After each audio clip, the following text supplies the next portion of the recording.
Welcome to Good Times with Alex and Ryan. I'm Ryan Sprague. You can follow me on any social media at Ryan W. Sprague. Alex? My name is Alex Vanover. That starts with a V. And you can follow me on Twitter at Vandollar15. You can follow me on Instagram at Alex Vanover15 and YouTube at Alex Vanover. Oh yeah. And you better be hitting that subscribe button. That bell. Oh, yeah. Hit that notification bell. Or if you're listening on a podcast, hit subscribe, hit follow, get those notifications on, because we're having good times here. You don't want to miss out. I don't want to have FOMO. I have to be involved. FOMO. One time I went to a doctor and I just felt really down for a really long time. And the doctor was like, Alex, you have the worst case of FOMO I've ever seen in my life.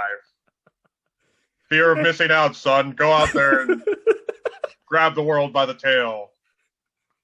FOMO is a real thing. It is.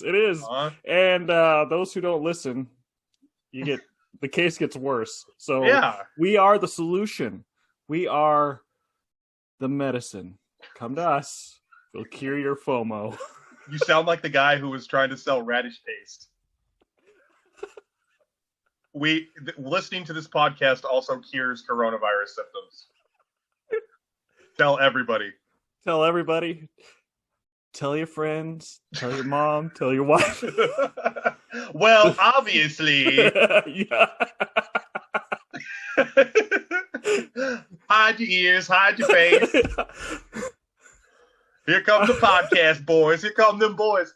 Hey, did you see that Ashley tried to trademark? She said spending a Sunday morning listening to the boys, and it said TM.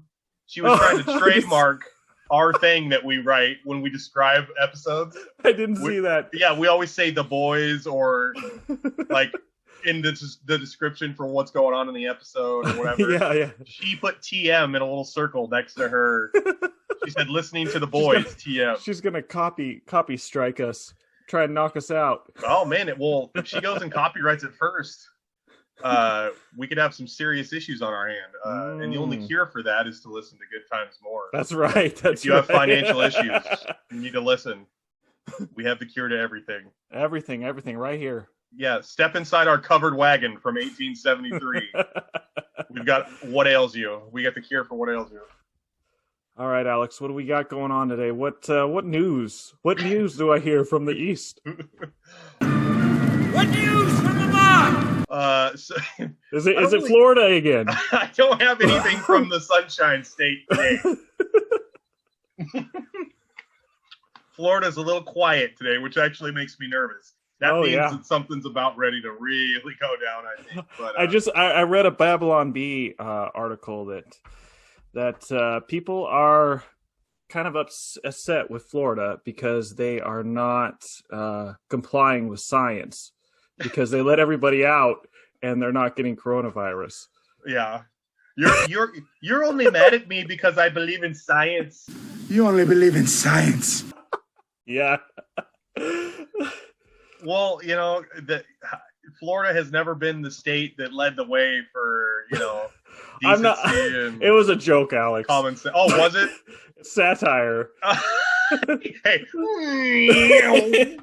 Whoosh. I had that joke crest right above my Now, head. Ryan, Florida isn't really the state that we're looking at. It's New York, okay? Now, if they did what Florida did, big problems. Everybody knows Florida's not the example, Ryan. It's Utah. Gosh. All right. My first news story of the day.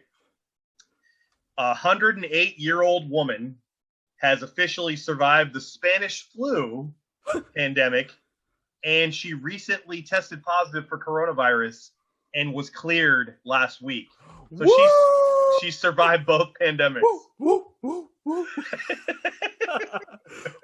Wow. Someone better just save her DNA.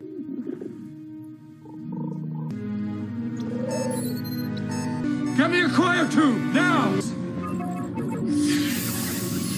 I need Sylvia Goldshell. alive. You get that back on board right now. So I'm telling you, man, she's survived 2 pandemics. Gypsy moths are on their way. Oh, yeah. Murder hornets are heading straight for her nursing home, and I think all the residents of the place better just get behind old Sylvia, because she'll lead the way. I think so. She's someone to follow. I wonder if she does have Instagram or like Twitter or something. We should follow her. Sylvia like, Gold Shell. Yep. Shell. Oh, yeah. So we've been talking a lot about Elon Musk on the show in the last few episodes, and he's just a really interesting person to discuss, because he's a maverick. Hey, we're a couple of mavericks. And just a bunch of mavericks here. He is a maverick.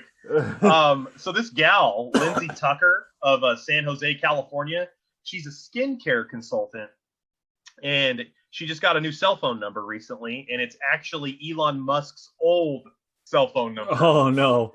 Yeah, so she's been getting like multiple text messages and calls a day, but they're not like normal, like, hey, is Elon there? I'd like him, I got to talk to Elon, I'm going to leave a message for him, or just normal stuff.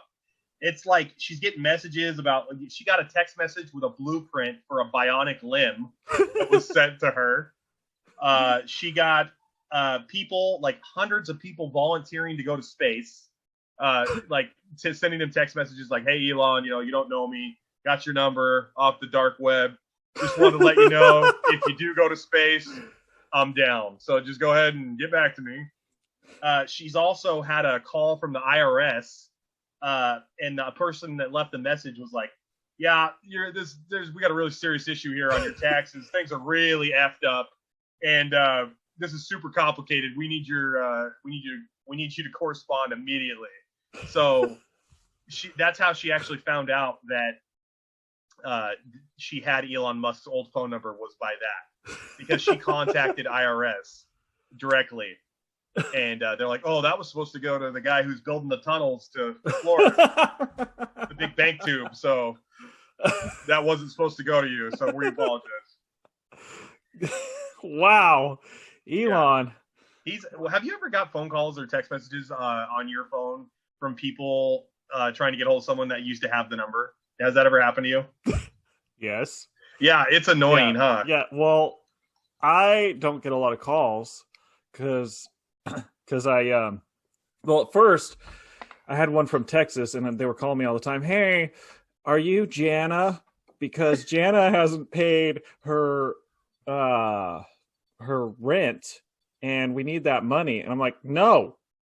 And then they call back the next day. I'm like, no, I'm still not Jana. So I eventually got rid of that number. But funny thing is, that number was linked to a lot of text alerts.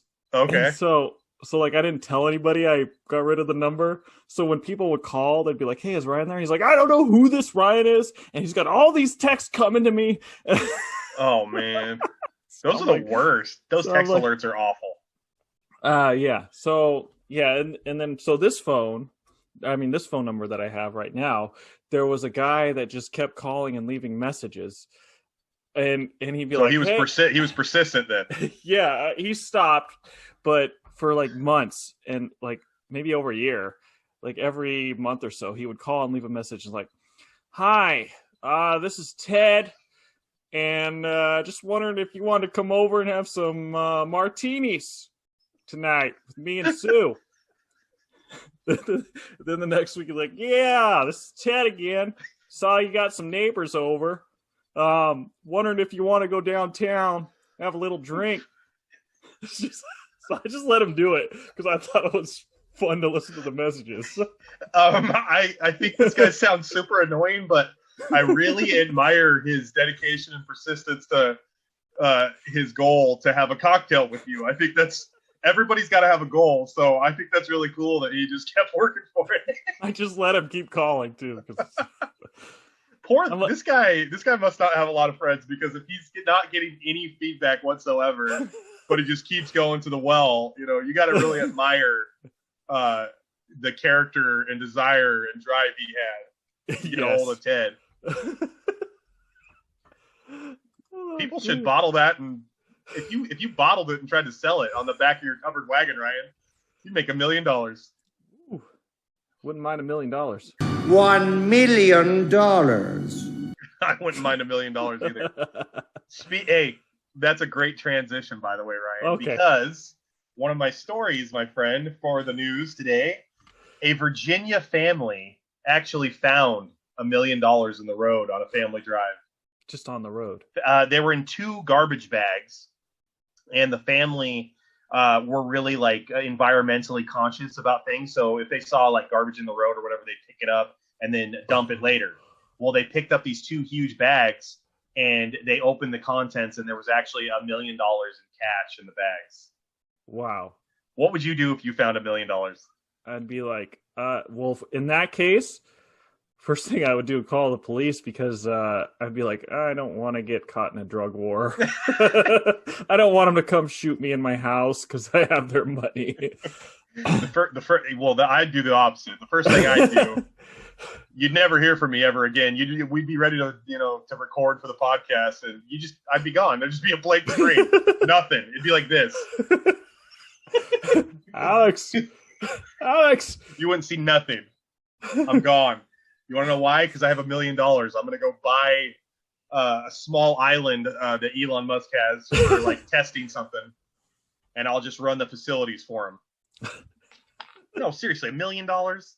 If you did that right, you could just live off the interest. You wouldn't be super rich, but you could make a decent living, I'm sure. Well, you would need $2 million to actually keep the $1 million. Is that how it works out? Yeah, because you get taxed 50%. How much money would you make on interest from $1 million if you never touched it and you just left it in your savings account or whatever? Savings account is terrible, but you can make 5 to 10% if you do it right. So per year? Yeah. Well, break it down for me. You get a calculator out.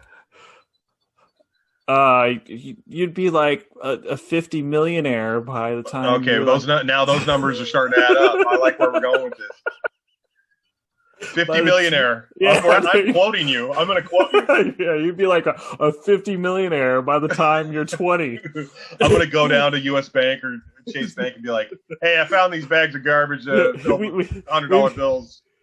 Ryan Sprague says I'll be a 50 millionaire if I invest this correctly. We're like one of those channels that just like make these outrageous claims. You join us, and you will be a millionaire by the time you're 20 years old. I know you're 30, but you'll be going back in time because you'll get younger also.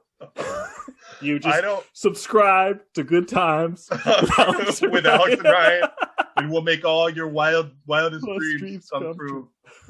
Hey, Napoleon, is your head like super hot right now? I need to light some Holy Santos and just lay in the tub. Dude, I hate those things you were talking about, like when I'm trying to watch a YouTube video when I'm working out. This guy will pop up and he'll be like, "Hey, here's $100,000. I could give you this $100,000 right now, or I could teach you how to make this every week." And by the time he finishes his sentence, I'm like, skip. I'm trying to get out of it as fast as I can. And I'm like, listen, I don't want to listen to your bull crap. If you're going to give me $100,000, give me $100,000 and get it done. Exactly. Leave it in a trash bag on some Virginia road. I'll pick it up. All right, moving on. Moving on. Let's get this next. I'm excited. What do you got for me, Alex? All right. Well, everybody knows the coronavirus is a serious situation going on the world over. And apparently, people that live in Montemorelos, Mexico, things are getting really serious down there with the coronavirus. You know what's going on, Ryan? You know what's going on? What's going on? I need to know. Apparently, people aren't taking social distancing as serious as they should. And a sign from the good Lord himself has come from the sky to let them know what's going on. They had a storm, Ryan. They had coronavirus-shaped hailstones dropped from heaven. Whoa! Onto the ground. Large hailstones that are shaped like the coronavirus images you see on CNN and Google and everything else. Now these people think that they were sent from heaven to make sure that they maintain proper social distancing. What do you think about this, Ryan? I think that maybe we should revisit that episode where we talked about cults and how they work. The entire country can't be a cult, Ryan. It's not the country. It's a little... The city, Montemorelos. Yeah. That's what I think. I wish so that's how... Get one of those cult leaders out there. He'd probably do a pretty good job. It's like, I prayed for this, and see what happened? The aliens from Hale Bop sent these down to warn us. Oh, my goodness. Did you know that the Hale Bop website that was by the Heaven's Gate cult, that website, because there was a few people that actually didn't commit suicide, they still operate and run the website that was running back when the mass suicide was performed. It's still open. We could look at the website right now. Yes, yeah. It has the same, like, it looks like a 1998 website. I wonder if they're like doing it for history's sake. I don't know. I think that they still probably believe that the doctrine was correct, and they're trying to just keep the message out there, I guess. I don't know. But once again, I'm going to look at that situation with rose-colored glasses. I appreciate and I respect their dedication and their ability to go out there each and every day and peddle their crap. How about that? And they there's no quit in them. They're still going. All right. I appreciate it. Just something more productive and more helpful. Than running their 1998 Angel Fire website. That, Angel Fire. Probably what it is. That's probably what it is. That's still around. I'm sure that some of those websites are still around. Okay, so check this out. Everybody's working from home. Well, not everybody. You and I aren't, but a lot of people are working from home during this pandemic. Well, apparently there's this lady, and she's married to this guy. Well, the lady has multiple Zoom calls a day. Well, the guy has decided to dress up in a different costume every Zoom call, every day. And he sets like 15 feet in the back of the video, and he's just eating breakfast or doing something, but he's dressed in different costumes in the background on these professional Zoom calls that his wife has to go on. He's dressed up like a cowboy. He's dressed up like Batman. He's dressed up like a mountain man. Okay, that's really funny. He's dressed up like Jason from the Friday the 13th movies. The favorite one I saw that he had dressed up like, though, for the Zoom call was he dressed up like Waldo from Where's Waldo? It's awesome. That's it is good. Excellent. That's good stuff. Yeah, so that was a good story. Yeah. I saw one where they had to tell him to change his background because you can put stuff in your background. Yeah. And so his background was him going like this. and like doing some other things like so his back he like made his background him dancing around. Yes. And they're like, "Hey, can you change your background? It's a little distracting." I saw a Zoom call where this guy edited it. He like did work with it where he's on the call, okay? And in the background, he walks in. The same guy, okay? He walks in. The guy himself hands himself a soda.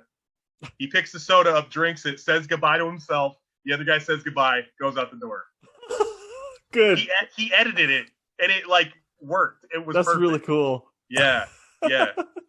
And the people who were watching were like, "What the heck? How did that happen?" Isn't that awesome? Yeah, that's good stuff. Yeah. All right. What else do we got? Oh, we got more bad news for the Full House family. For the Full House family. Oh man. Yeah. That's Have you been following? Man, that's not good, dude. Yeah. Well, apparently Lori Loughlin, who played Aunt Becky on Full House, she pled guilty to the college admissions scandal because she paid to get her daughters into USC, and they were there on like a rowing scholarship. Did you hear about this? They like made it up. They weren't rowers. They weren't on J. Crew. They weren't athletes. They paid to get these kids into school. I've heard about this whole scandal thing, but it's it's like, wow, they're getting caught now. Because before it was just like, if you're rich, you get to do whatever you want. The lid kind of got blown off the top of it. But so she's pleading to 2 months in prison and $150,000 fine. Wow. And I guess 2 months in prison for that. Well, I think usually it's a monetary issue, and they just pay it off. I think the big issue with her was that she was fighting it and proclaiming her innocence while everyone else was just like, okay, you got me, I'm caught. She just was refusing to admit guilt.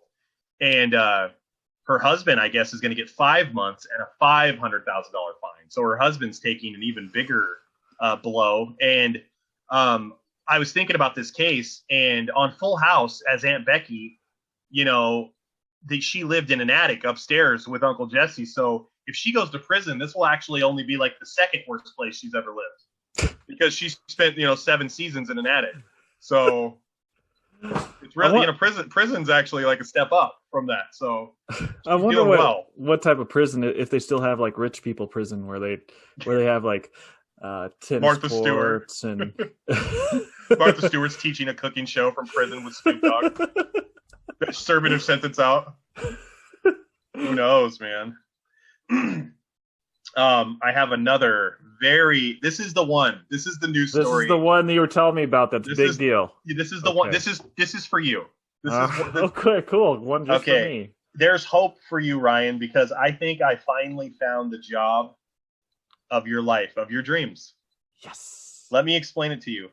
There's a company. It's called Olivia's Luxury Homeware. All right. They're hiring bed testers, professional bed testers. All right. And they're the person that gets hired. Their title. They're a comfort connoisseur. Okay. I want to be a comfort connoisseur. Well, you've been training for this your entire life. Oh yeah, with all the naps you take. Naps all the time, all the time. I always, it's right. Always you good can to get paid to sleep, baby. Yeah. Now listen to the criteria here, dude. All right, you're gonna have to. So you're gonna judge. You're gonna take a nap or go to sleep on this bed, but you can't zone out like you normally did. Okay, can't be dead to the world. All right. You sleep harder than Bob Wiley, and what about Bob? Time to get up, Bob! Time, cock-a-doodle-doo, Bob! Not seen that one. What about Bob? Oh, wow. Anyway, so we'll just put that down on the list of movies you haven't seen. That movie you would absolutely love. That's hilarious. So check this out. You have to judge the bed on comfort, size, the aesthetic of the bed, and the durability of the bed. You're gonna have to test a bunch of different sleep positions, Ryan. You have to go under the head, to the side, leg over, pillow, hugging the pillow between the legs. Are you up to the task? You're up to the task. Yes, I can do it. I'm gonna train right now. No. You got me so fired up. I'm gonna go train right now. Forget this stupid podcast. I'm going to go become a comfort connoisseur. All right. So once you're done testing the bed, you have to rate the experience. Okay. So you're going to have to give feedback, and you're going to have to give it written and orally. Also, you're expected to test 2 beds per month. Do you think you can handle this? I think I can. All right. I'm going to have my people get in touch with Olivia's Luxury Homeware. Yes. All right. I saw that story and I was like, oh my gosh, this is the great. I immediately thought of you. This is the greatest thing ever. All right. I think I might have time for one more story. All right. Let's do it. All right. One more story. All right. So the Titanic sunk 108 years ago. All right. Right. Everybody knows the story, or at least has heard of the story. It was the unsinkable ship. So, made a huge blockbuster movie, James Cameron, 1998. Leonardo DiCaprio took off. If you want to know more about how Ryan and I feel about Leonardo DiCaprio, go ahead and look back in our archive episodes of our movie episode.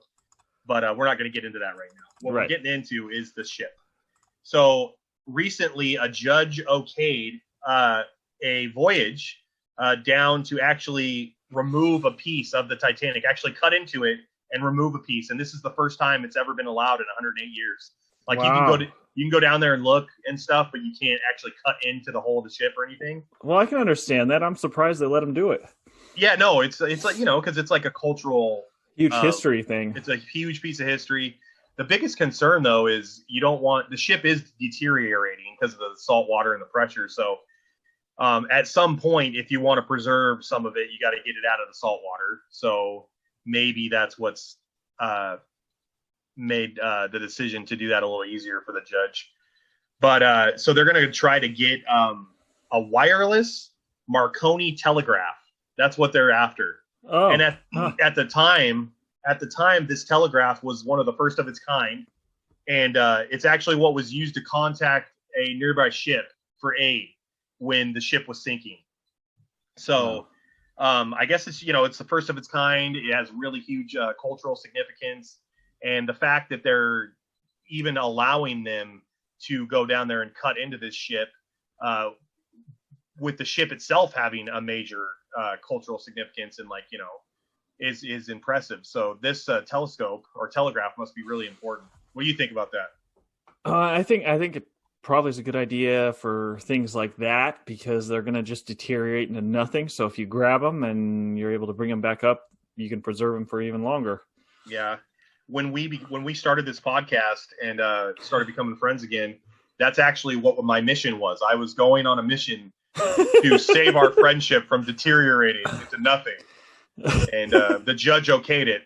The judge okayed it. Good. Yeah, Alex judge said you can go save the friendship. You save the friendship because Alex, you've done a terrible job of maintaining it by walking out on jobs, no call, no shows at Ryan's Gotcha, getting fired on your day off from your grandpa's, Ryan's grandpa's glass shop, just embarrassing the hell out of him in a lot of situations, doing a lot of stupid stuff, talking Ryan into a lot of shenanigans in high school, egging people's houses over and over and over again. Oh goodness. He had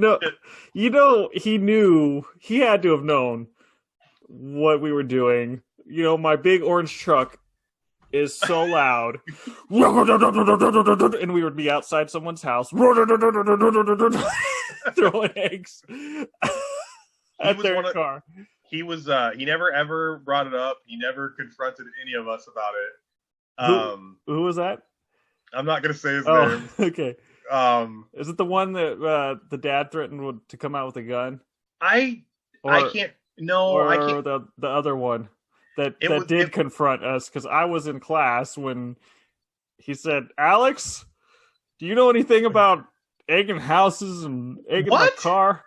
Wait, was I in the class with you? Yeah, you were in the class. Oh my gosh! And one of the guys was like, "Guy or girl?" One of the three siblings, guys or girls.